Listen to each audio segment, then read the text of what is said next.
si hablas un poquito más fuerte, mejor. Lo de más fuerte va a ser complicado. No tiene... Pone micrófono. Como las grandes actrices, un buen sordo. No van los La soprano. No van los micrófonos. Sí, lo que pasa es hacer un poco de ruido. Los micros es que están muy delicados. Ah. Si los tocamos hacen No, ruido, yo que nadie se quisiera- asuste. Ponla, Hacemos César. un poquito, está bien. No, se hace encender a lo mejor. No, es este solo el que hace ruido. Está encendido, me ha dicho. Si se oye ahora, Hay que probar, hay que tocar la mesa. Deberíamos probar. Esto está bien, está puesto, ¿no? Sí, sí, sí. Bueno, pues ahora. Por eso no sonaba. Bueno, pues muy buenas tardes a todas y a todos por estar aquí. Un 11M que celebramos muchas cosas y que me he enterado que yo soy antifútbol, que no me gusta haciendo nada, que a las 9 hay fútbol. Entonces, acabaremos antes porque a las 9 menos cuarto hay que desalojar el sitio. Entonces, bueno, cuando nos propusimos hacer trabajos o trabajar sobre cosas que nos llamaran la pena, o nos llamaran la atención y merecieran la pena, pensamos en hacer sobre el tema de pensiones. O sea, estamos preocupados los que nos preocupan estos asuntos en el tema de la fiscalidad, en el tema de las pensiones y en esta moda que ha empezado a hacer un enfrentamiento entre los jóvenes y los mayores, los que cobramos pensiones y los que nunca van a cobrar pensiones. Entonces, planteamos esta charla, yo hablé con Yolanda, iba a venir otro compañero, pero por razones que no vienen al caso, no ha podido estar. Entonces yo me voy a invitar directamente a presentar a Yolanda de Olivas, que es vecina y compañera de Cardenal Viejo, catedrática de la Universidad Autónoma de Madrid, de Derecho del Trabajo y de la Seguridad Social. Tiene una gran experiencia de hace muchísimos años en todos estos temas. Yo la conocí ya hace unos cuantos, no me hace cuántos, porque yo soy bastante, soy mayor que ella, por cierto, que Ariel. Yo conocí a Yolanda cuando estaba en el departamento de alumnos de la Universidad Autónoma de Madrid. El rector entonces era Cayetano. A partir de ahí empezamos a tener una relación de trabajo muy continuamente.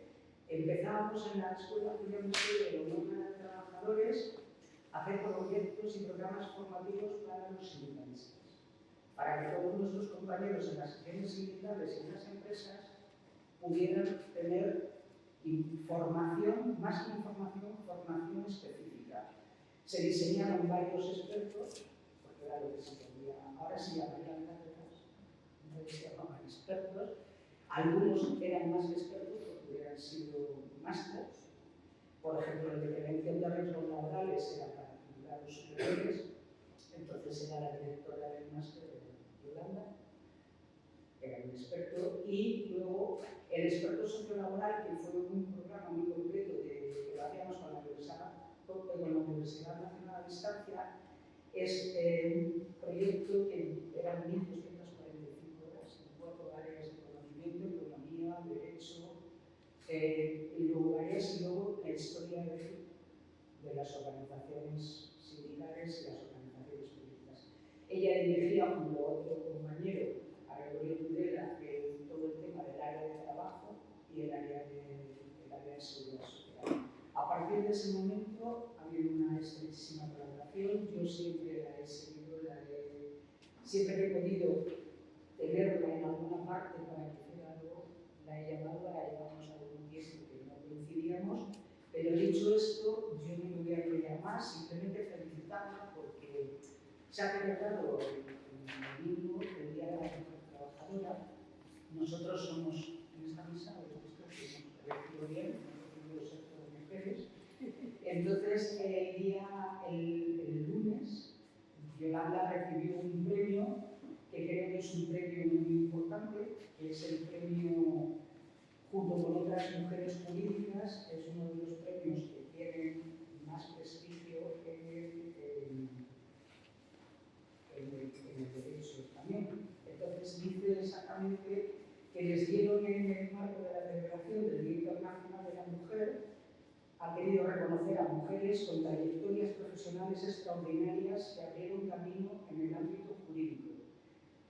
Ella es de la Orden de San Raimundo de Peñafort, entre las 17 jurídicas premiadas y galardonadas el lunes, ella estaba junto con nuestra presidenta del Partido de Madrid, Caritas Autillo. Entonces, no voy a decir nada más, porque ya les doy las gracias y yo creo que es un premio muy merecido de Yolanda, porque lleva muchísimos años trabajando, investigando y haciendo muy buenas prácticas en los derechos de la mujer, y además ella también es una feminista reconocida. Diré que ella estuvo de secretaria de Estado de Empleo en los años del 2018 al 2020, en el primer gobierno de Pedro Sánchez. Su ministra de Trabajo era Magdalena Valerio, y ella compartió el honor de esas primeras reformas en los derechos laborales. Creo que uno de los primeros acuerdos fue el de las camareras de hoteles, las Kellys, y bueno, las cuidadas. pero no te lo voy a decir todo, lo tienes que contar tú. Efectivamente, la subida del SMI, y a partir de ahí se empezó a hacer un gran trabajo. Yolanda siempre está en la primera línea de trabajo en estos contextos, y por eso queríamos quitarlo. También está nuestra secretaria general, para que no la conozcáis, que es Paloma Maroñas, que además es nuestra portavoz en el Ayuntamiento de Madrid, y simplemente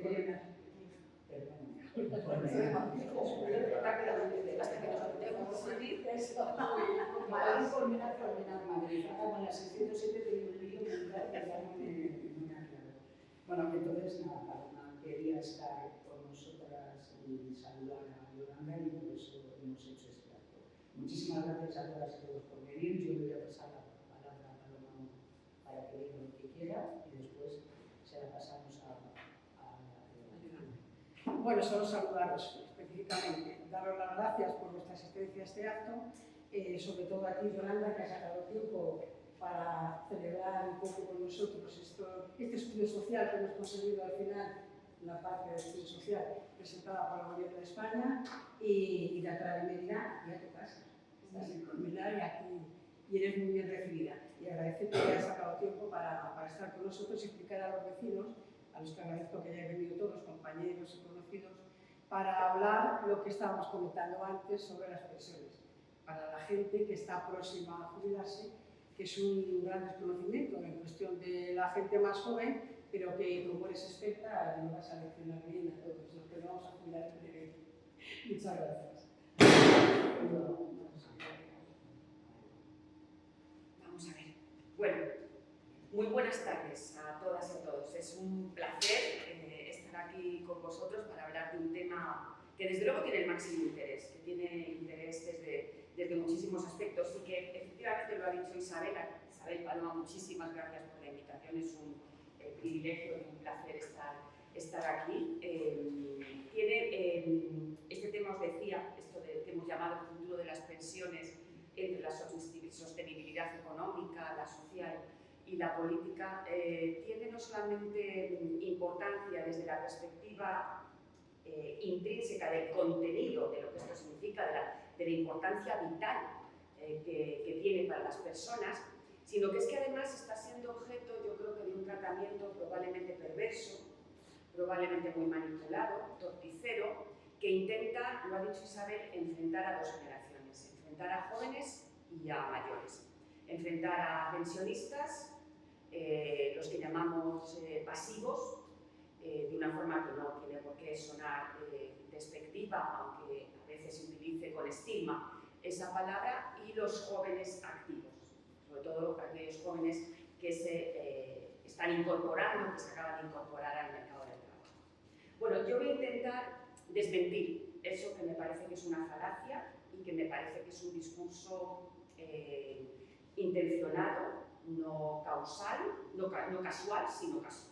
O sea, que tiene una causa bien concreta y unos intereses detrás que son perfectamente identificables. Bueno, voy a poner un poco en contexto el estado de situación. Hablaré de algunas cifras que efectivamente nos tienen que hacer pensar en las dificultades que tiene el sistema de pensiones, el sistema público de protección social en general, el de pensiones en particular, y después intentaré deciros por qué, justificar por qué no hay que alarmarse, por qué no hay que tener mensajes agoreros y, en fin, como si fueran a venir las 10 plagas de Egipto de un momento a otro, porque se están haciendo reformas y porque estamos cogiendo el toro por los cuernos, que es lo que hay que hacer. Y decirlo en colmenar, pues parece que viene incluso mejor lo del toro por los cuernos, ¿no? Bueno, el sistema público español de seguridad social es un sistema que se basa en un modelo financiero o en un modelo económico de reparto. ¿Eso qué significa? Que los activos de hoy estamos cotizando a la seguridad social para que los pasivos de hoy, los pensionistas de hoy, cobren sus prestaciones. Eso se opone a muchos sistemas que en el mundo se llaman de capitalización o de cuentas individuales, donde los que trabajan meten cotizaciones en una huchita, en una cuenta individual, de donde en el futuro, cuando caigan enfermos, sacarán según lo que hayan contribuido. En el futuro, cuando dejen de trabajar definitivamente, tendrán su pensión. Bueno, se dice que el sistema de reparto es un sistema muy peligroso para los modelos de seguridad social. Por cierto, en Europa todos los 27 países europeos tienen sistemas de reparto, pero se dice que son modelos muy peligrosos porque, claro, quedan expuestos a la relación pasivos-activos que haya en cada momento. Bueno, yo digo frente a eso, ya para empezar, que no son menos arriesgados los sistemas de capitalización. Primero porque dependen de ahorros individuales, de una capacidad de ahorro que probablemente no todos tienen. Y además porque probablemente esos sistemas también están expuestos a la inestabilidad económica, a que los fondos que allí están capitalizados den las rentabilidades esperables, a términos actuariales que también son imprevisibles. De manera que desde ese punto de vista no nos vale el argumento de que hay que prescindir de los modelos de reparto y hay que irse a sistemas de capitalización. Pero probablemente hay que hacer reformas. O sea, que anticipo que claro que eso no evita el plantearse este tema con seriedad y con rigor y no dejar que las cosas pasen sin hacer nada. Efectivamente, el sistema de reparto está ahora especialmente tensionado porque hay una pirámide poblacional que está marcando un esquema, un dibujo completamente distinto al que conocíamos hace 20, 30, 40 años. La pirámide ha pasado de tener una base muy ancha y una parte de arriba más estrecha, la parte ancha son los activos, la parte estrecha son los pasivos, para comportarse como una especie de pirámide invertida, impropiamente pirámide invertida. Se llama pirámide regresiva, se llama pirámide en forma de bulbo, es decir, la proporción entre activos y pasivos ha descendido, de manera que si antes teníamos a lo mejor 4 activos por cada pensionista, pues ahora llega un momento en que estamos en 2 apenas, y con perspectivas de que la pirámide poblacional cambie. ¿Por qué? Bueno, pues porque hay efectivamente cambios demográficos, la población se envejece, las tasas de natalidad bajan y por tanto no hay reemplazo fácil generacional, al menos con la magnitud y con los contenidos que habíamos conocido hasta ahora. Y luego también influyen materias laborales. Claro que las crisis económicas, la estabilidad en el empleo, la relación temporales indefinidos, los salarios bajos que ahora mismo están tensionando el sistema porque se ingresa menos también en la seguridad social. Ya sabéis que se cotiza en función del salario que se percibe. Pues si los salarios son bajos y venimos, por cierto, de salarios, los que pertenecemos ahora, estamos en las últimas etapas de la vida laboral, pues hemos venido de carreras estables y de carreras de aseguramiento más favorables porque teníamos salarios más elevados, es verdad, que los que tienen ahora los jóvenes. Así que, bueno, pues efectivamente tensionan los ingresos. ¿Cuál es la respuesta fácil? Reducir el gasto. Bueno, yo me niego a aceptar eso como única respuesta. Vayamos a otro tipo de reformas, porque reducir el gasto puede abrir las brechas de desigualdad y puede dejar a personas vulnerables sin protección.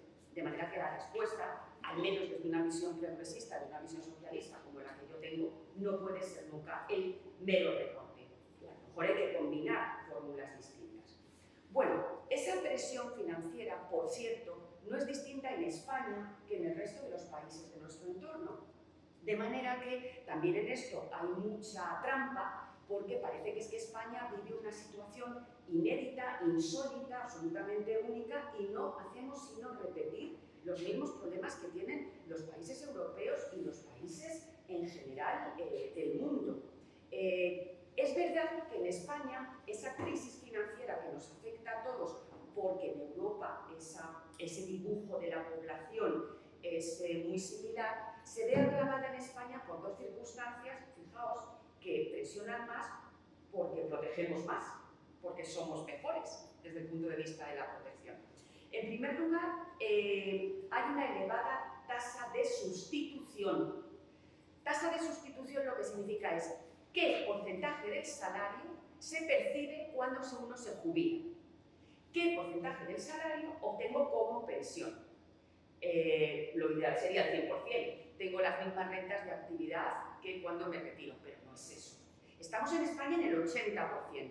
Os puede parecer poco, pero es que Alemania tiene el 60%, 20 puntos más de protección España que Alemania, y si nos vamos a la media de la Unión Europea está en el 50%.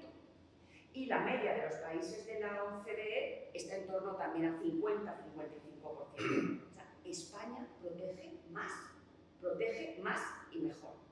Así que efectivamente, como protege más, las crisis financieras o los impactos económicos le influyen también más. En segundo lugar, hay otro elemento, que es que hay en España, también a diferencia del resto de países de nuestro entorno, muy poca previsión social complementaria. Hay muy pocos planes de pensiones de empleo. Ya sabéis que hay tres pilares en la seguridad social, en el sistema de pensiones. El primer pilar es el sistema público, el de protección social obligatoria. Todos los que trabajamos cotizamos, todos tenemos derecho a una prestación contributiva en relación con digamos, con lo que hemos cotizado a lo largo de nuestra carrera laboral.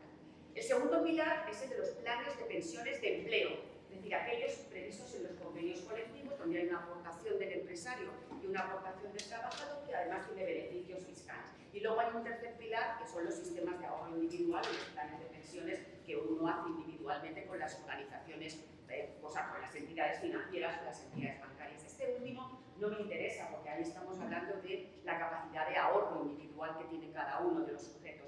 Pero sí me interesa mucho el segundo pilar, que además ha habido reformas en este gobierno que han intentado promocionar a través de los planes de pensiones simplificados, la mayor cobertura de la negociación colectiva para tener un modelo que complemente y que por tanto mejore la situación vital de quienes se jubilan con un sistema de protección público obligatorio pero mínimo y que luego permite mantener las rentas o el nivel de poder adquisitivo que se tenía, pero que en nuestro país, como os digo, no hay manera de que arranque de manera, yo creo que decidida, ¿no? y definitiva. En Europa sí sucede. En Europa la tasa de cobertura de los planes de pensiones de empleo es mucho más elevada que en España. Os voy a señalar que, fijaos, por hablar de datos, España, y esto a los jóvenes que me escuchan, se lo digo muy especialmente y yo lo digo mucho se lo digo mucho a mis estudiantes. España presenta una tasa más alta de personas que no ahorran pensando en la jubilación que lo que sucede en el resto de Europa. En el resto de Europa, el 51% de las personas empiezan a ahorrar durante su etapa de actividad para la jubilación. En España eso baja hasta el 39%, del 50, 60, entre 50 y el 60 en Europa. Y yo me hago una pregunta. ¿Falta conciencia en España? ¿Falta cultura previsora? ¿Falta información? ¿Tenemos incapacidad de ahorro? ¿Es que ya tenemos bastante con cubrir nuestros gastos como para pensar en el futuro de las pensiones? ¿O una respuesta fácil? A lo mejor también es que hemos generado un sistema tan protector que ha provocado confianza, aunque nos digamos lo contrario, y pensamos que estamos suficientemente cubiertos de otras muchas circunstancias. Seguramente esto habría que estudiar, seguramente habría que desagregar todos estos factores, porque es verdad que en eso somos una Spain is different. tenemos una diferencia significativa respecto de Europa. Os voy a dar también algunos datos porque yo creo que lo primero que hay que hacer, y a veces ni siquiera conseguimos ponernos de acuerdo en las cifras, que ya tienen narices, porque lo que tenemos es que ponernos de acuerdo en el diagnóstico, luego podemos tener respuestas distintas, pero por favor, las cifras son tozudas, no puede uno manejarlas de manera, yo creo que manipulada o de manera malintencionada. Fijaos, el gasto en pensiones superó en 2025 los 13.700 millones de euros, vuelvo a repetir, 13.700 millones de euros mensuales. España gasta al mes 14.000 millones de euros en pensiones. Hoy, ahora mismo, es el 13,7% del PIB y se espera que alcance en 2040-50 el 17% del PIB. Creo que es suficientemente ilustrativo este dato de las cifras que estamos moviendo y de la seriedad con la que hay que adoptar decisiones en esta materia. Hay un déficit que en 2025 ha rondado los 70.000 millones de euros. No importa, se cubre con aportaciones del Estado, se cubre con créditos, porque eso también hay que acostumbrarse. Cuando las cuentas no salen, hay más gastos que ingresos por estas circunstancias laborales y demográficas que os vengo contando, pues evidentemente como para la mayoría el sistema de pensiones es irrenunciable, pues habrá que sacar el dinero de otro sitio. A lo mejor habrá que hacer menos carreteras o habrá que hacer menos gasto en televisiones públicas o, en fin, en tantas otras partidas y apoyar desde presupuestos generales del Estado vía fiscal a este gasto. Así que, efectivamente, tenemos que movernos, después de estos datos y tomando en cuenta la importancia, la seriedad, lo mucho que nos tiene que importar, más que preocupar, ocupar estas cifras, tenemos que movernos en tres variables que yo creo que tienen que estar perfectamente equilibradas o perfectamente atendidas. De ahí el nombre que doy a la ponencia o a la conferencia. Tiene que haber sostenibilidad financiera, tiene que haber sostenibilidad social y tiene que haber sostenibilidad política o legitimación política.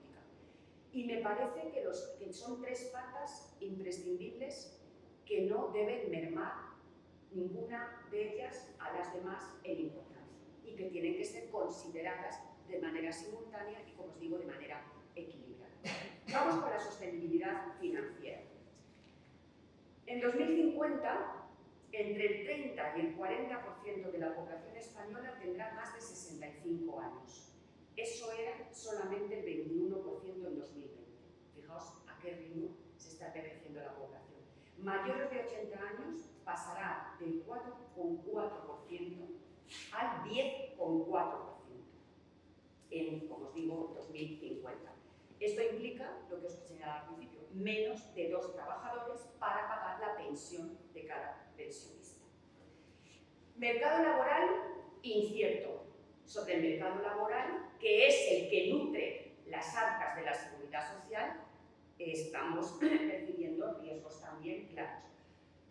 Antes teníamos una economía más o menos cíclica que nos permitía previsiones más a largo plazo, que permitían, por tanto, planificar el gasto. Pero es verdad, nos estamos encontrando en los últimos años, y ya nos quiero decir en el futuro, con estas guerras que ya pensábamos que estaban absolutamente descartadas desde el siglo pasado, pues con crisis energéticas, con crisis de suministros, con subida de la gasolina, subida de la inflación, todo eso impacta sobre el mercado de trabajo, de manera que allí donde se captan los recursos para el sistema, si hay inestabilidad en el empleo, si hay segmentación, si hay temporalidad, si hay menos afiliados, si hay salarios bajos, efectivamente eso tiene su reflejo inmediato en la seguridad social. Así que sobre ese tema también hay que hacer políticas de empleo, elementos que permitan mayores productividades, economía más competitiva, empresas más eficientes, etc. Y luego tenemos un déficit estructural. El déficit contributivo es aproximadamente en este año, en el año pasado, a cierre del año pasado, de 30.000 millones de euros.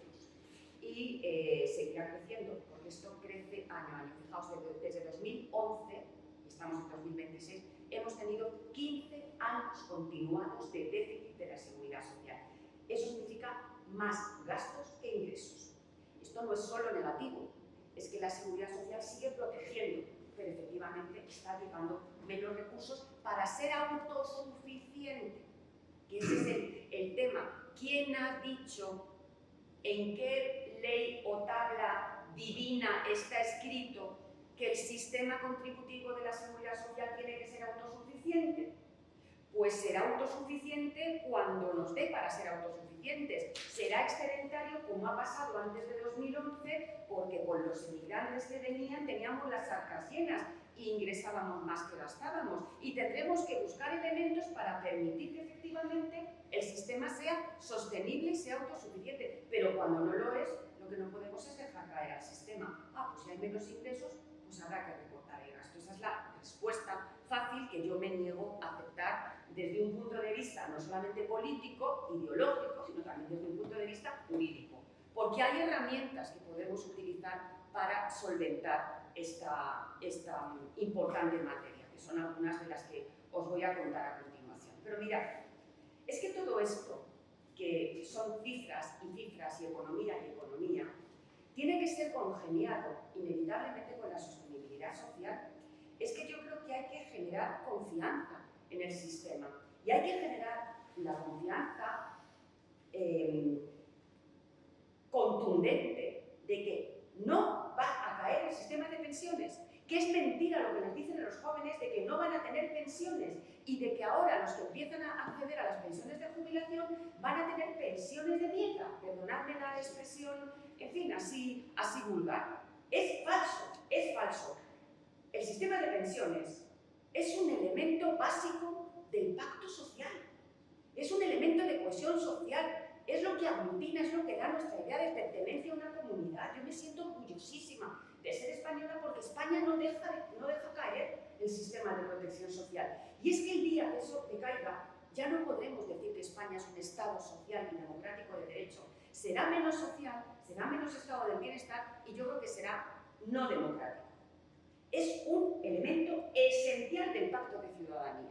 Por tanto, todos, a cualquiera que preguntéis, estamos de acuerdo en que eso es una razón irrenunciable, un elemento absolutamente inexcusable, que yo creo que compartimos desde luego todos los europeos. Hombre, quizá haya países africanos o países americanos, desde luego Estados Unidos, que no puede presumir, nunca ha debido presumir de mucho, pero desde luego ahora mucho menos, desde luego no tiene sistemas de este tipo, así que a lo mejor no lo echan de menos, pero quienes lo hemos conocido, quienes nos hemos formado en educación pública, quienes nos hemos curado con la sanidad pública, quienes estamos recibiendo cuando nos ponemos enfermos prestaciones económicas de la seguridad social o cuando nos jubilamos pensiones, estamos dispuestos a luchar con uñas y dientes para que esto no nos lo quiten.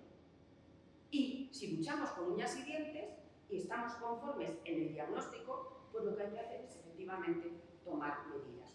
Pero además os digo, España, pese a lo que pueda parecer, tiene una gran ventaja respecto de otros países europeos, porque yo creo que este es un elemento lamentablemente muy tocado en los últimos años, porque yo creo que tenemos unos partidos en ocasiones muy irresponsables. Perdonadme que lo diga como lo siento y que no sea lo aséptica a lo mejor que debería ser. Aquí me lo vais a permitir. España tiene el Pacto de Toledo. El Pacto de Toledo. El Pacto de Toledo, que se firmó en 1995, que ya tiene 4 revisiones, la última de 2020, es el gran consenso de las fuerzas políticas sobre lo que debe ser el futuro de la seguridad social y concretamente el futuro de las pensiones. Y en ese pacto se dice que no se puede hacer instrumentación partidista ni política del tema de pensiones, que eso es intocable.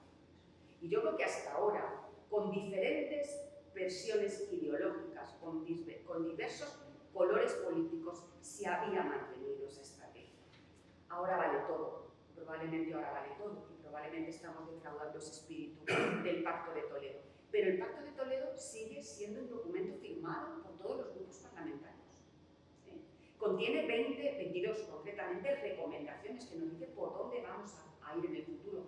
Por eso el sistema de reparto no está en riesgo, por eso el sistema de pensiones no está en riesgo, porque ningún partido político con capacidad de gobierno, habrá un loco por ahí, que a lo mejor lo vaya diciendo no hagáis caso, porque espero que nunca gobiernen, tendremos que evitarlo, desde luego no pone en cuestión el sistema público de pensiones. Así que les digo siempre a los jóvenes, no temáis, el sistema está consolidado, es irreversible, es inamovible, no lo vamos a dejar caer, ni los mayores, ni los jóvenes, ni unos ni otros, porque cuando se llega al gobierno, tomar esta decisión te cuesta la vida política, ¿eh? Así que yo creo sinceramente que no va a ocurrir. Pero sí, hay que hacer reformas. Y mirad, las reformas se pueden hacer desde visiones de derechas y desde visiones de izquierdas. Desde versiones de derechas, mirando fundamentalmente la cifra económica y el equilibrio económico, o desde visiones progresistas que miran fundamentalmente la sostenibilidad social. Y que están tan ocupados y preocupados como los primeros, pero que hacen medidas que son perfectamente reconocibles. Y voy a poner un ejemplo que supongo que como tenemos cercano, todos recordaremos. En 2011, la reforma del Partido Popular, sin diálogo social y de forma unilateral, supuso un hachazo al sistema de pensiones. No solamente porque endureció requisitos, porque bajó la cuantía de las pensiones, que también ha hecho el gobierno socialista, una política, yo creo, que es responsable, sino que hizo algo que yo creo que ningún otro gobierno se había atrevido a hacer. Y es que permitió que cayera radicalmente el poder adquisitivo de los pensionistas. Con ese índice de revalorización de las pensiones del 0,25%, que tomaba en consideración la esperanza de vida con términos actuariales complicadísimos, durante 4 años seguidos en este país se actualizaron las pensiones un 0,25%. 2014, 2015, 2016, 2017. Lo primero que hizo el gobierno socialista en 2018, ese era además mi gobierno, y con mi ministra, fue dejar en suspenso el índice de revalorización de las pensiones. Primero lo dejamos en suspenso, luego lo derogamos y entre tanto revalorizamos las pensiones al IPC, que es lo que desde entonces ya está por ley, de manera que el gobierno que no quiera eso tendrá que modificar la ley, Ley General de la Seguridad Social. Pero sí, hay que tomar medidas, y hay que tomar medidas porque yo creo que además de que jurídica y económicamente hay que ser responsables, yo creo que además tenemos que tener un tratamiento de equidad intergeneracional. Es verdad, para eludir ese probable pensamiento casi inconsciente, pero inducido por actores económicos y políticos bien reconocibles que tienen los jóvenes de que les estamos estafando porque están haciendo un esfuerzo por sostener un sistema de pensionistas con pensiones muy elevadas que además las perciben mucho tiempo porque qué suerte tenemos con nuestra sanidad y nuestro sistema público de protección social que vivimos más años, qué mala cosa, ¿verdad? Nos cuesta más vivir más años, claro. Pues les están llevando a la idea de que les estamos robando, de que están sosteniendo a muchos pensionistas con pensiones muy elevadas y que cuando les llegue el momento a ellos de recibir por lo que han aportado, no van a tener derechos, no va a haber, la bolsa de las pensiones va a estar vacía. Es falso, y os voy a decir por qué es falso. ¿Qué medidas estamos tomando? ¿Os suena el MEI, Mecanismo de Equidad Intergeneracional? Fijaos qué preocupación ha tenido este gobierno por intentar intervenir en ese presunto conflicto entre generaciones, entre jóvenes y mayores, que le ha dado incluso este nombre. Vamos a repartir las cargas entre las generaciones. Vamos a hacer que el sistema tenga como un elemento inspirador que no podemos cargar solo a los activos y que tenemos que repartir las cargas en función de la capacidad contributiva de cada sujeto. Por tanto, claro que las empresas pagan más, claro que los activos ahora estamos pagando más, porque es imprescindible, porque tenemos que garantizar efectivamente que cuando yo vaya a pedir mi pensión tenga una garantía que me permita un mínimo de subsidio. No digo yo que el mismo salario, pero sí una parte, como habéis visto, muy generosa, porque nuestro sistema es muy generoso y sigue siendo muy generoso y creo que lo seguirá siendo, porque esto no varía en años. estas transiciones duran décadas, como las propias reformas. Las reformas se hacen con periodos transitorios muy largos precisamente para no producir impacto sobre aquellos a quienes les pilla ya con decisiones tomadas y no pueden volver atrás. Así que, bueno, la reforma de 2011 va a estar vigente hasta 2027, en muchos casos, hasta 2030. Este mecanismo de equidad intergeneracional, fijaos, que hace una cotización adicional para ingresar más recursos en las arcas de la seguridad social, va a estar vigente hasta 2050.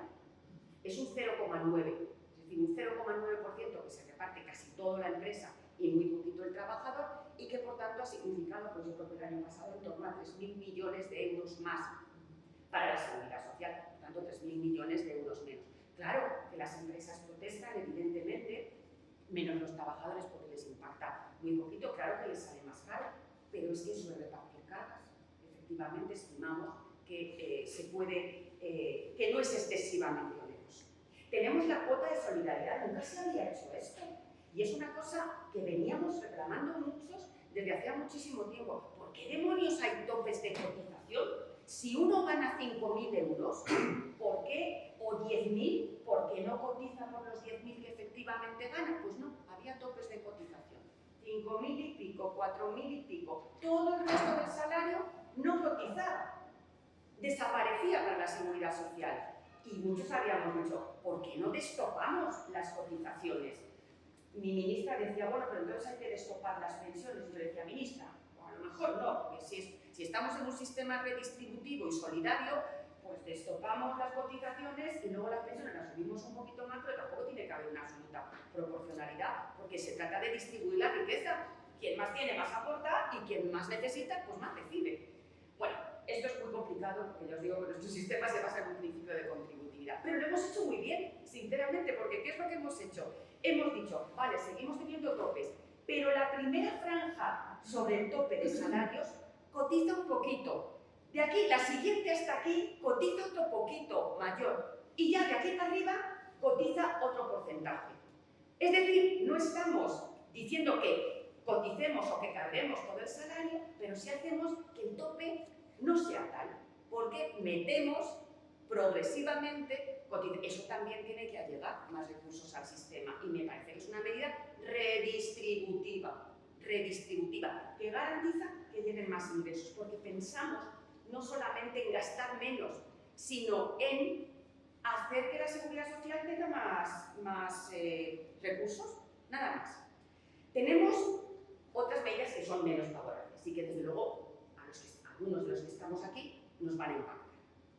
Retraso de la edad de jubilación, que también es razonable, que va en la línea de todos los países europeos. Supongo que quien pensaba que se podía jubilar con 65 años, pues ahora que le diga que se tiene que jubilar con 67 no hace mucha gracia. Pero primero, esto lo conocemos desde 2011, de manera que hemos tenido un largo recorrido, y los 67 años entrará en vigor el año que viene. Fijaos si hemos tenido años para acostumbrarnos. Y además, perdón, pese a lo que se conoce habitualmente, a los 67 años se jubilarán como edad ordinaria aquellos que no tengan 38 años y medio de carrera cotizada. Porque si lo tenemos, yo por ejemplo los tengo, no tengo todavía 65, ya tengo más de 38 años cotizados, yo me jubilaría a los 65, o podría jubilarme a los 65. Así que el retraso de la edad permite efectivamente adecuar lo que es nuestra esperanza de vida. Una persona que hace 40 años tenía 60, no se parece en nada a quien tiene ahora 60 años.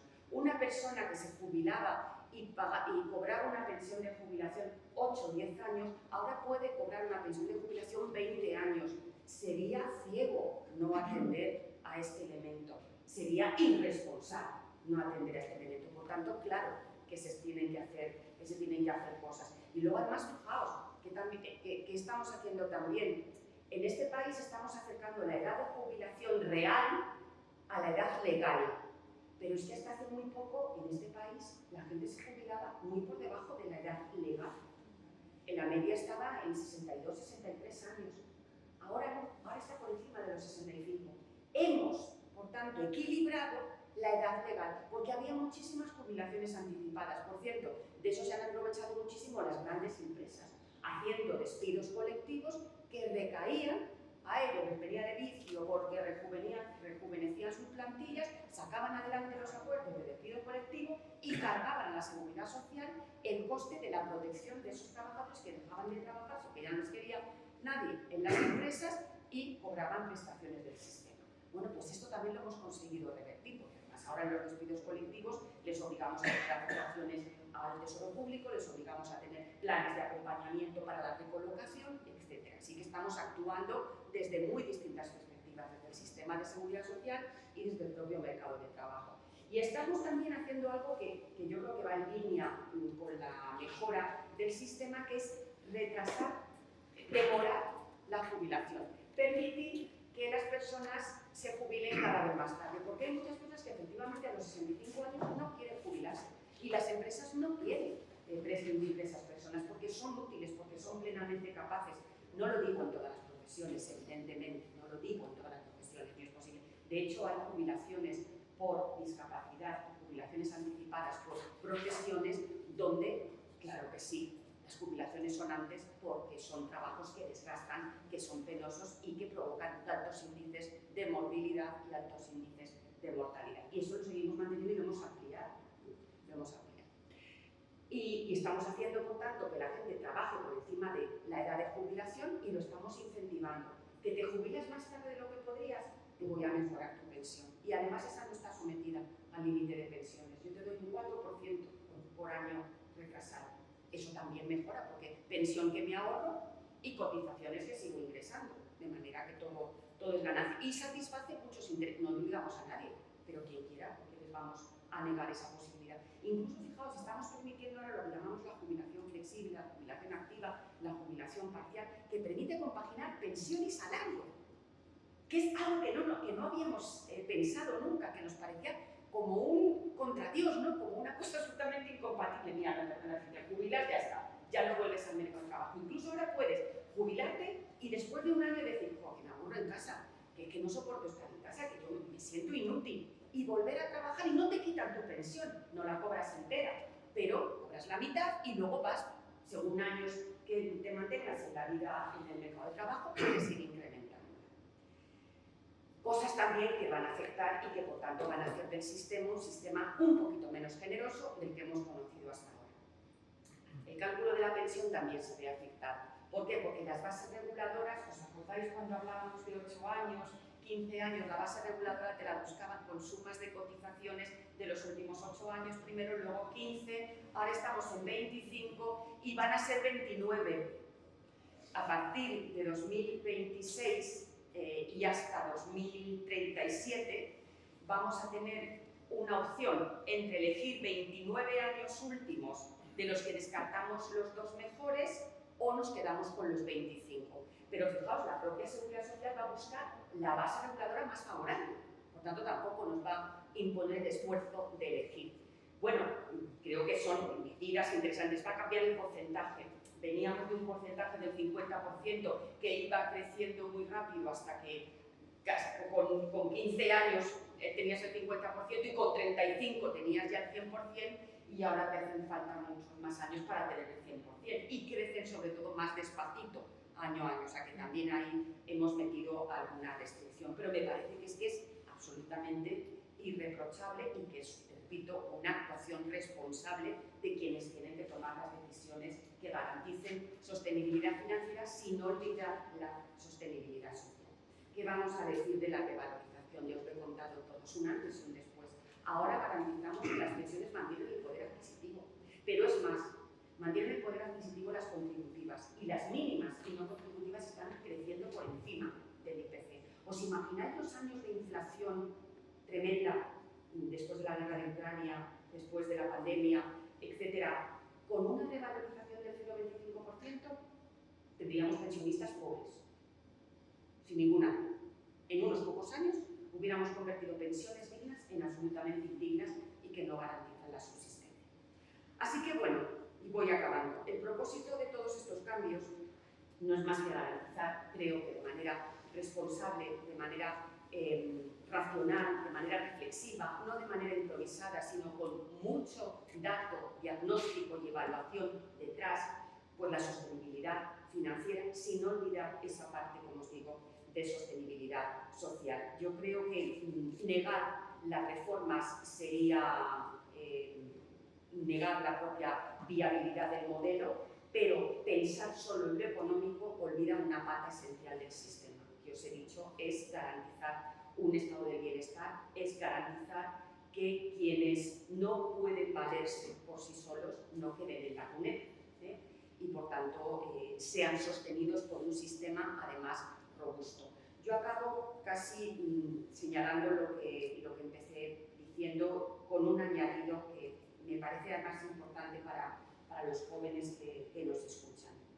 Mirad, estamos viviendo un punto crítico, estamos en zona cero en el sistema de pensiones, por utilizar un término lamentablemente familiar por las catástrofes. Pero eso va a suceder, lo crítico, desde ahora, quizá más de 2030 a 2050, por nuestra generación, por los baby boomers. Porque vamos a entrar de repente al mismo tiempo en el sistema de seguridad social con derecho a pensiones, personas que hemos contribuido muchos años con salarios estables y carreras estables que van a dar lugar a pensiones elevadas y razonablemente percibidas durante más tiempo que hasta ahora porque tenemos esperanza de vida y, por tanto, es probable que vivamos muchos años como pensionistas. Y ojalá siga creciendo la esperanza de vida porque ese es un síntoma, vamos, absolutamente irreversible de salud democrática y de civilización y de sistema protector. Pero fijaos, las medidas están pensadas para eso.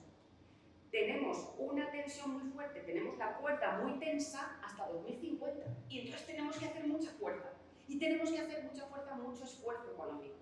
Pero a partir de 2050 se destensará porque la curva demográfica volverá a estabilizarse y volverá a recuperar su forma de base ancha y base más estrecha, o estará en una forma mucho más equilibrada, mucho más progresiva o mucho más neutra de la que ahora tenemos, que es claramente regresiva. ¿Sabéis cómo se hace esto?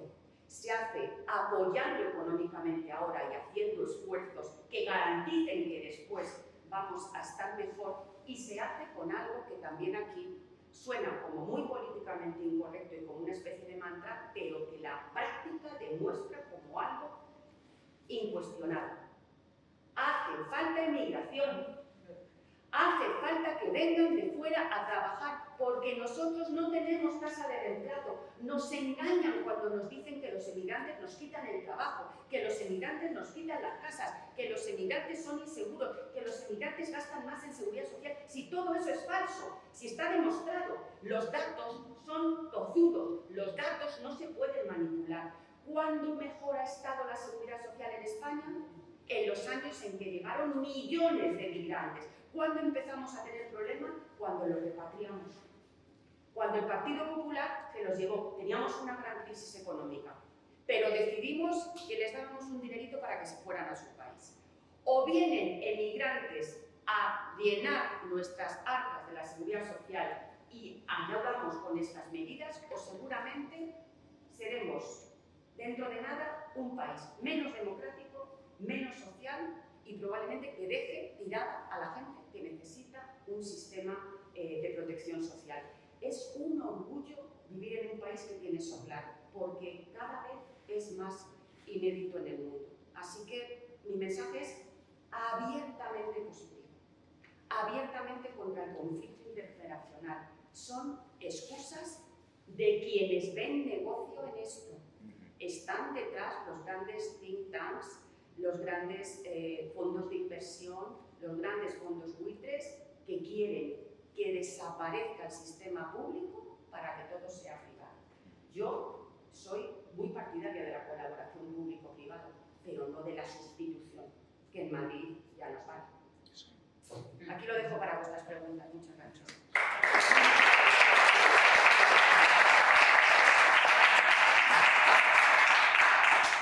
Preguntas para que todos podáis hacer breves, hacer posible las preguntas para que haya más. Yo no... Pues mira, A ver, Miguel, a ver, hacemos varias, animaros, si me llega a Miguel. Dos preguntas, dos reflexiones. Una pregunta es que desde el gobierno se legisla y sé que hay, aunque no conozco el número de la sentencia, una sentencia creo que del Supremo, igual me confundí del Superior, pero creo que es del Supremo, en el que dice, o viene a argumentar, que el INS hace una interpretación restrictiva de la norma, lo cual está consiguiendo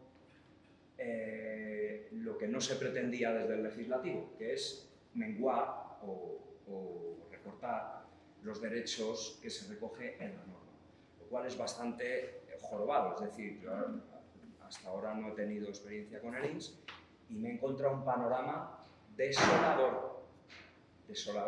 Está creando daños morales a diestro y siniestro permanentemente, hasta el punto de que lo que yo ya intuía que parecía una metodología de actuación hacia los ciudadanos que acuden a ese servicio, lo veo reflejado en una sentencia que ya digo que desconozco el número de la sentencia, pero que existe. Entonces, la pregunta es, ¿quién gobierna el INS y qué se puede hacer para que apliquen la norma y no hagan interpretaciones personalistas o personales restrictivas? La otra pregunta es si nos puedes decir algún libro que hable de este tema, donde se nos explique actualizado, donde podamos tomar la referencia de lo que todos nos has hablado y profundizar. Y una reflexión, una de derecho,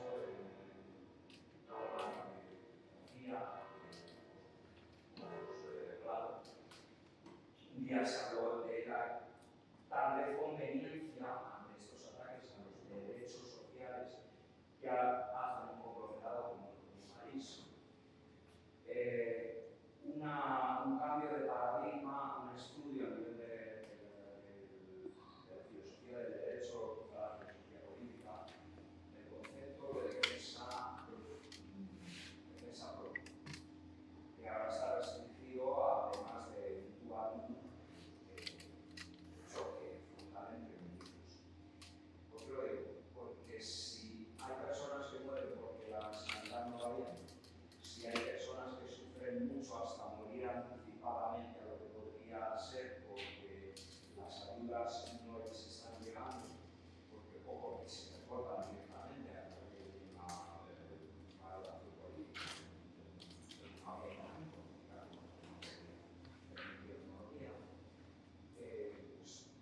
se hablaba de esa reorientación a través de la filosofía del derecho del texto. Y otra cosa que se habla de efecto, y aquí nos lo has planteado, que quizá hay una solución que buscar porque hay una mayor enfermedad.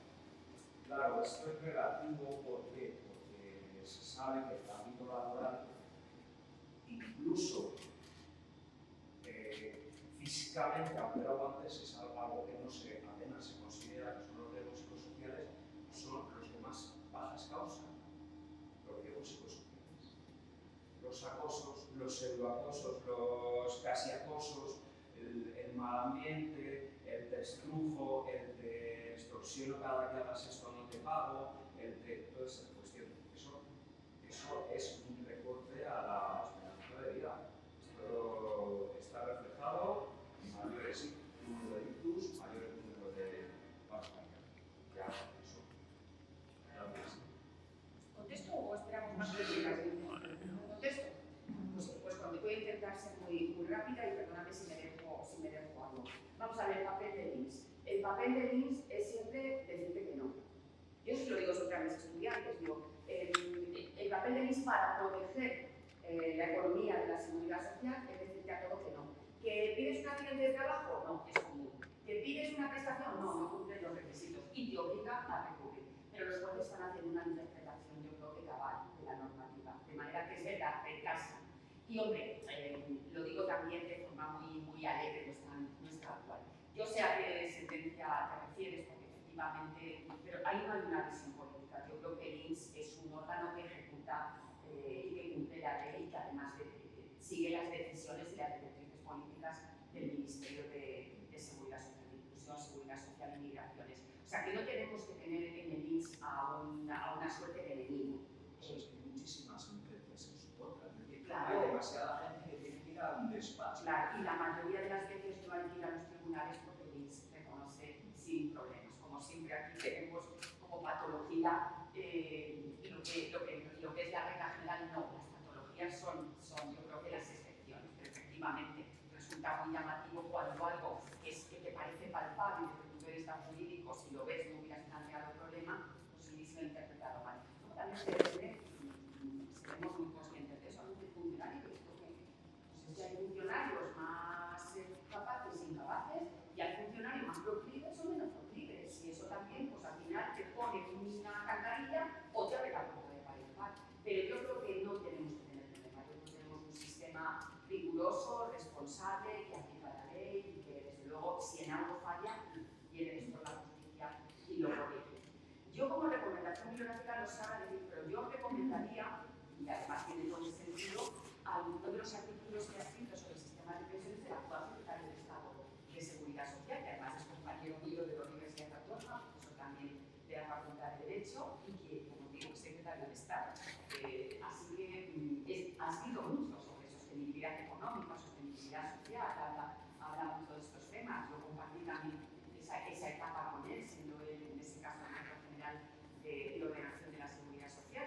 O sea que si buscas Borja Suárez, encuentras y pensiones, encuentras seguro que alguna biografía interesante, porque además no es, aunque tiene cosas estrictamente jurídicas, desde el cargo ha escrito cosas divulgativas también, de manera que intentan hacer un poco de pedagogía, que yo creo que hace falta mucho esto.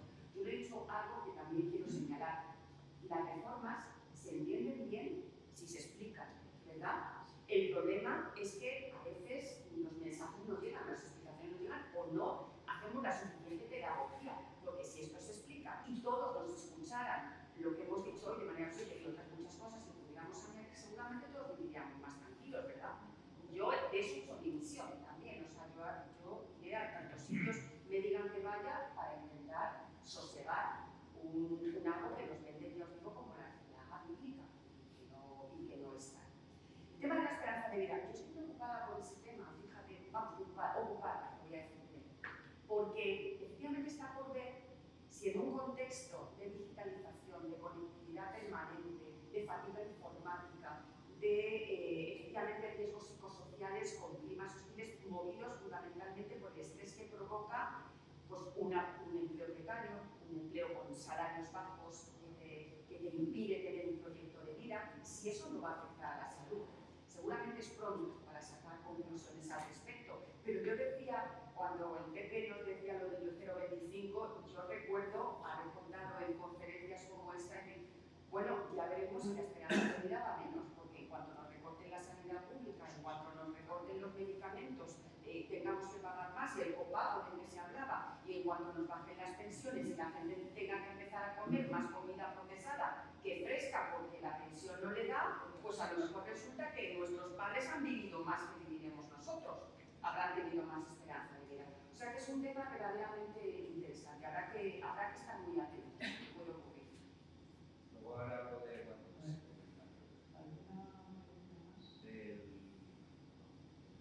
propia. En relación al recorte de, por eso, que hablamos. Bueno, tiene que ver con lo que acabo de decir, sí. Yo no me quiero meter en términos filosóficos porque nos hacen perder a veces de vista. También algunos se excusan en eso para no entrar al ruedo. Tenemos otra pregunta, Agustín.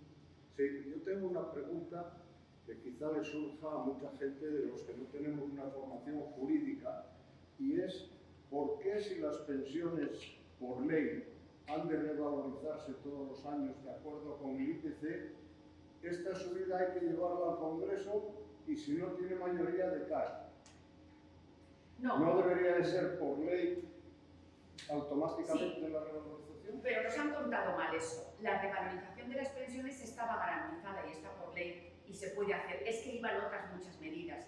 Es que ahí no iba solo la revalorización automática del IPC, sino que iban las cuantías de los complementos a mínimos que tienen quienes no alcanzan una determinada cuantía de su pensión en la determinación inicial, iban lo que suben las pensiones no contributivas, iban otros muchos elementos, iban los topes de cotización, los incrementos que además dependían mucho del salario mínimo interprofesional. Por tanto, bueno, has visto que efectivamente decayó, pero porque era un real decreto ley que tenía mucho otro acompañamiento, era el otro acompañamiento. De hecho, en cuanto decayó, todos se apresuraron a decir, no, si viene solo la revalorización de las pensiones, lo votamos, si para eso no hace falta. Claro, o sea, con eso ya está. Eso lo hizo el Partido Socialista en este gobierno, meterlo la autorización automática por ley. Ya que, como os decía antes, si se quiere volver a una situación distinta, habrá que modificar la ley. Ya, pero hemos oído que si en ese decreto fuesen solo las pensiones, lo aprobaría. Entonces, si está por ley... Pero es un tema... Discúlpame, Agustín, que te interrumpa, discúlpame que está muy mal que lo haga. Es un tema de cómo se da el mensaje. Jurídicamente es como te estoy diciendo, no necesita el acuerdo parlamentario. Es que ese Real Decreto Ley, si acordáis, es lo que llamamos Real Decreto Ley Omnibus. Es que lleva de todo, porque se aprovecha, que es una mala técnica legislativa, que yo también desde el punto de vista jurídico digo que eso es hacer trampas también, pero bueno, cuando se tienen dificultades para sacar mayorías parlamentarias, cualquier excusa es buena para intentar meter en el paquete todo lo que no te aprobarían Madrid eso todos los años. Hombre, claro, y lo han hecho todos los gobiernos, de uno y otro color, es lo que viene a gobernar. Pero hay que ser pragmático. Aprovechando que abierto la vía, meto hasta la cocina. ¿Más? A ver. Yo quería decir una cosa. Puede ser que estén asustando a los jóvenes. Más cosas. Puede ser que están asustando a los jóvenes porque hay mucho dinero negro y en Suiza y les están contando esto para poder contratarles o darles el dinero negro para la gente. Bueno, yo no me atrevo a hacer ese juicio. Perdóname. Perdón, he sido yo que he tocado el micrófono sin darme cuenta. No me atrevería a hacer ese juicio. Yo creo que es más simple. Es que hay mucho interés empresarial y de poderes económicos detrás de esto. Pero como lo de los colegios privados, que es un negocio, como lo de las clínicas privadas, que es un negocio, pues en esto hay un nicho de negocio infinito y muy coloso. Es que en cuanto tú quites el sistema público de pensiones, ¿qué vamos a hacer todos? Y no como locos a ahorrar, aunque sea el 1,5 que puedas meter cada mes, porque efectivamente, y ahí te crujen a comisiones, no te garantizan rentabilidades, etc. Claro, si es que ese es el peligro, que nos intentan convencer porque hay intereses económicos bien reconocibles. Mira, si esto lo dijeran personas neutras, pues a lo mejor uno le tomaba más atención, pero quienes sabemos de toda esta historia es que les vemos el plumero en cuanto asoman la patita. O sea, es que no pueden esconderlo. Esto es negocio. Pero ¿por qué hacen la verdad? Negocio. Pues el negocio nos invade, estamos en tiempos de business. Pero no se ha perdido la Sí, gracias. Gracias, Isabel. Soy Jesús Melero. Muchísimas gracias, Yolanda, por la exposición que has hecho. Muchas gracias, Isabel. A ver, yo pertenecías a Residencias, a una de esas empresas que hacías alusión y que hubo que parar un poquito los pies como consecuencia de que estaban imputando al Estado todos los despidos colectivos, todos los expedientes de regulación. De hecho, a la empresa que al final adquirió el nombre de esa ley. Entonces, claro, en la última etapa laboral he tenido que preparar, como decía Isabel, un montón de años de cotización porque he sido delegado sindical, años de cotización, bases reguladoras, coeficientes de reducción, todo este tipo de cosas. Por lo cual, evidentemente, sí que he tenido que leer todo. Y solamente quería hacer dos preguntas, un poco de las personas que llevamos más tiempo y hemos estado en una base de cotización cómodas y que vemos que no va a peligrar a corto plazo la sostenibilidad de Ni a largo. Perdón, yo lo creo. Claro, no lo voy a poner en duda, porque la segunda pregunta va para los hijos, ¿no? Entonces, evidentemente, ojalá, evidentemente, esto mantenga de la lucha. La primera realmente es, claro, entiendo que nosotros estamos en una empresa importante, o estaba yo pasando días en una empresa importante, pero las negociaciones colectivas dentro de la revisión salarial están muy por debajo del IPC.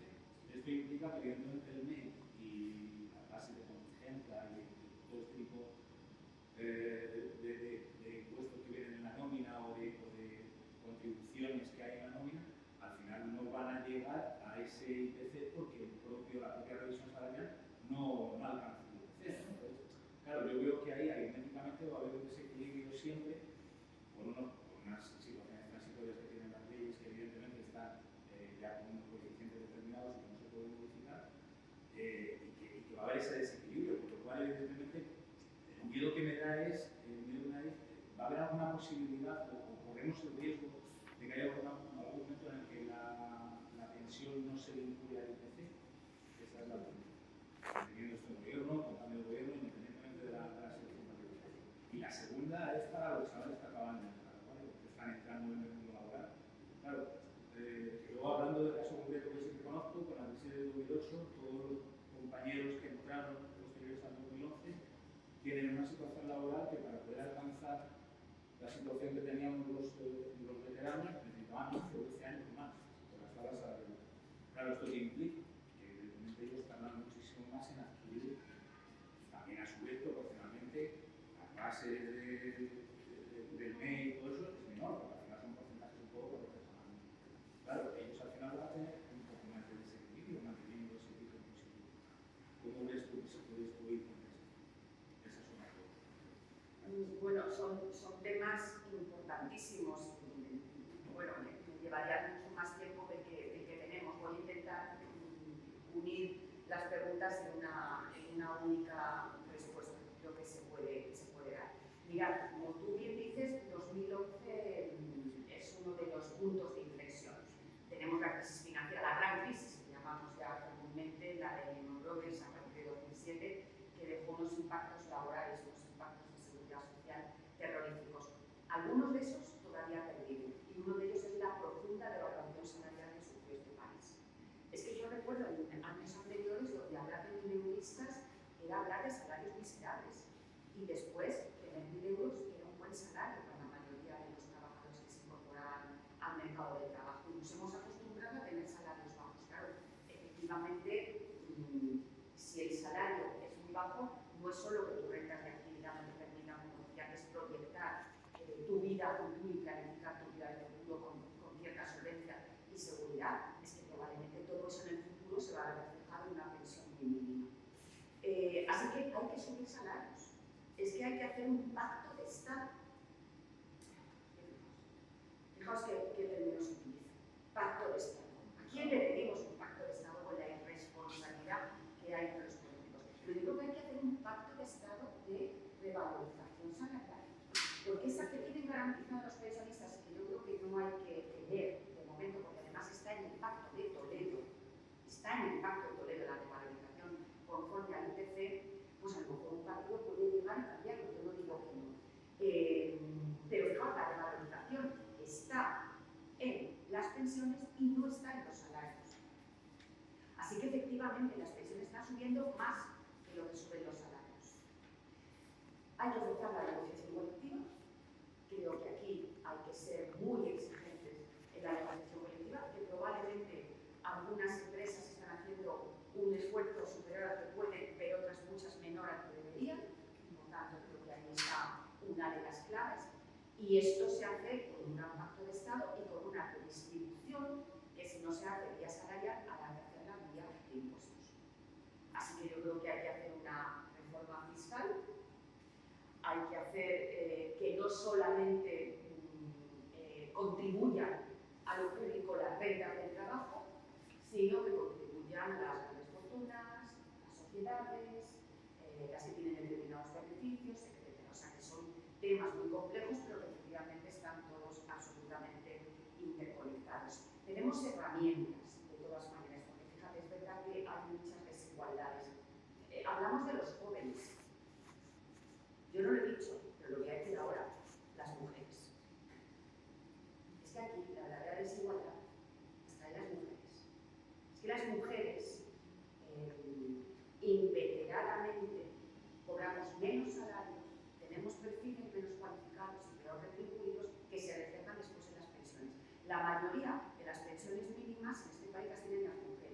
La mayoría de los rechazos al acceso a pensiones contributivas las tienen las mujeres que como único recurso tienen las pensiones no contributivas, y menos mal que desde el año 91, con el gobierno de Felipe González, se aprobó una ley de pensiones no contributivas. Es que fijaos la cantidad de cosas que se han hecho en este país cuando gobierna quien debe gobernar. No nos confundamos con el voto, caramba. No nos confundamos, porque entonces ponemos en cuestión estas cosas. Es que ahora mismo, si tú no alcanzas un mínimo en tu pensión, te complementan a mínimos con cargo a presupuestos generales del Estado. Es decir, tenemos herramientas para luchar contra la pobreza vía seguridad social. Mira, yo también se lo digo mucho a mis estudiantes. El sistema de seguridad social es, a lo mejor es ignorancia, pero yo estoy bastante convencida y he leído mucho. Es más redistributivo que el sistema fiscal. El verdadero cuerpo de solidaridad en este país es la seguridad social, más que el sistema impositivo. Y no es razonable, ¿eh? No es razonable, porque efectivamente la seguridad social es un sistema solidario.